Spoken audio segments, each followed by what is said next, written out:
बिस्मिल्लाहिर्रहमानिर्रहीम। आज 18 मई है, मंगल का दिन है और शवालुल मुकर्रम की 6 तारीख।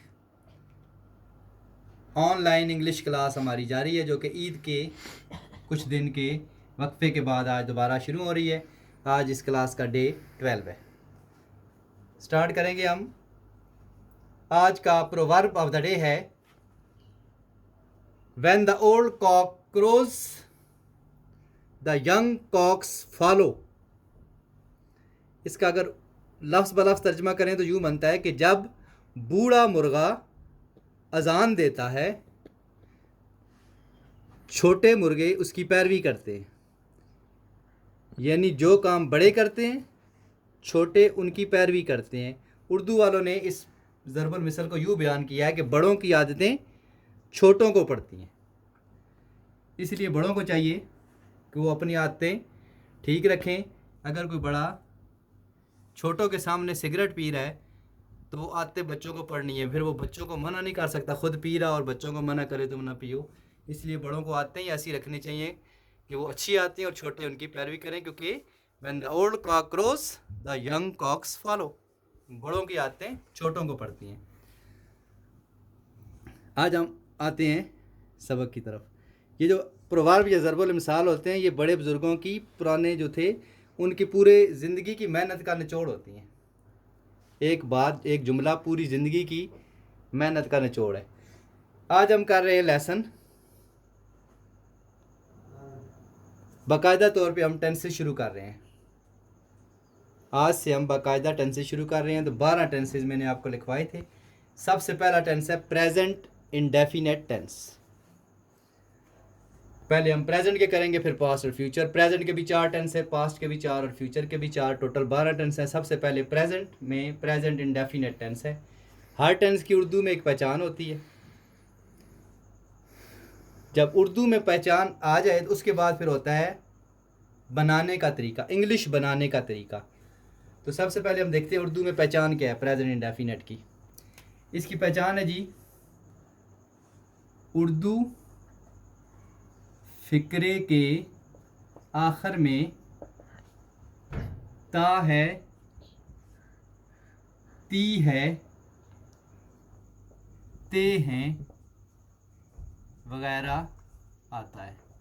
यानी उर्दू के जिस फ़िक्रे के आखिर में ता है, ती है, ते है, यानी वो खाना खाता है, हम सबक पढ़ते हैं, वो स्कूल जाती है।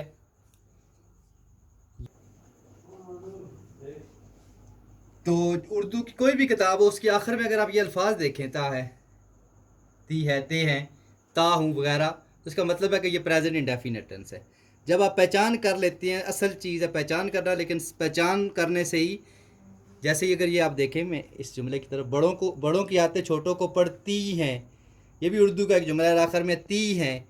तो इससे भी पता चला कि ता है, ती है, ते हैं, ये प्रेजेंट इंडेफिनेट की निशानी है। इसका मतलब है ये जुमला जो हमने आज सीखा ज़रबुल मिसल में, ये भी प्रेजेंट इंडेफिनेट का है। तो सिर्फ पहचान काफ़ी नहीं है, पहचान के बाद होता है बनाने का तरीका, यानी इंग्लिश उसकी। ये पहचान हमने कर ली, अब हम ये करेंगे, ये जो स्टेप है ये है अब उर्दू का फ़िक्रा, उसको इंग्लिश बनाने का तरीका। 4 स्टेप याद रखने हैं जो हमने पहले भी सीखे हुए हैं। सबसे पहला स्टेप होता है, सबसे पहले क्या आता है, सब्जेक्ट, और सबसे आखिर में क्या आता है, ऑब्जेक्ट। ये कन्फर्म है, इन्होंने चेंज नहीं होना। प्रेजेंट टेंस हो, पास्ट हो, फ्यूचर हो, इंडेफिनेट हो, कंटिन्यू हो, कोई भी टेंस हो, पहला नंबर किसका है, सब्जेक्ट का, चौथा ऑब्जेक्ट का, दूसरा हेल्पिंग वर्ब, तीसरा फॉर्म ऑफ द वर्ब। चारों नंबर चेंज नहीं होते, सब्जेक्ट, ऑब्जेक्ट, दूसरे नंबर पे क्या आएगा, हेल्पिंग वर्ब।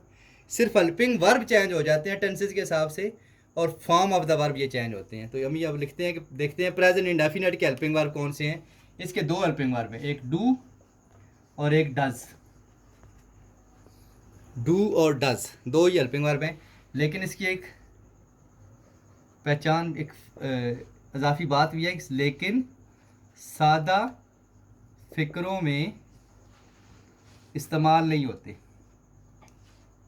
इस्तेमाल नहीं होते।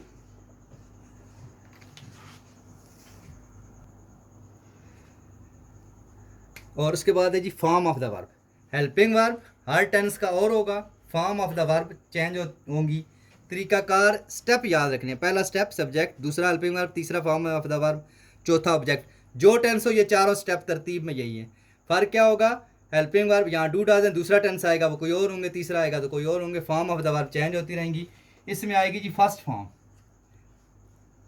किसी में फर्स्ट फॉर्म आएगी, किसी में सेकंड, किसी में थर्ड, किसी में फोर्थ, यानी आईएनजी। वर्ब की कौन सी फॉर्म होगी, फर्स्ट। लेकिन इसमें भी एक शर्त है, लेकिन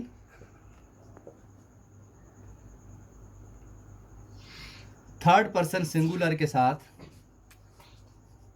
थर्ड पर्सन सिंगुलर के साथ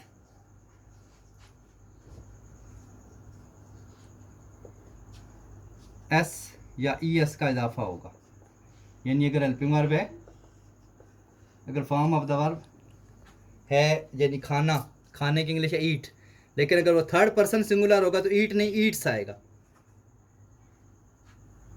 अगर है ड्रिंक, थर्ड पर्सन सिंगुलर होगा तो ड्रिंक नहीं ड्रिंक्स आएगा। अब ये थर्ड पर्सन सिंगुलर ये क्या है, ये लेसन हमने इंशाल्लाह कल सीखना है। ये जो प्रेजेंट इंडेफिनिट टेंस है इसमें वो काफ़ी दिन लगेंगे, क्योंकि हमने बेसिक से शुरू कर रहे हैं, बिल्कुल नई नई चीज़ें, बहुत से बच्चों को कुछ पता नहीं इन चीज़ों का। इसलिए कल हम सीखेंगे ये पर्सन क्या होते हैं, first person, second person, third person और सिंगुलर क्या होता है। कल सिर्फ ये लेसन होगा, उससे अगले दिन फिर हम इसके जुमलों की तरफ आएंगे।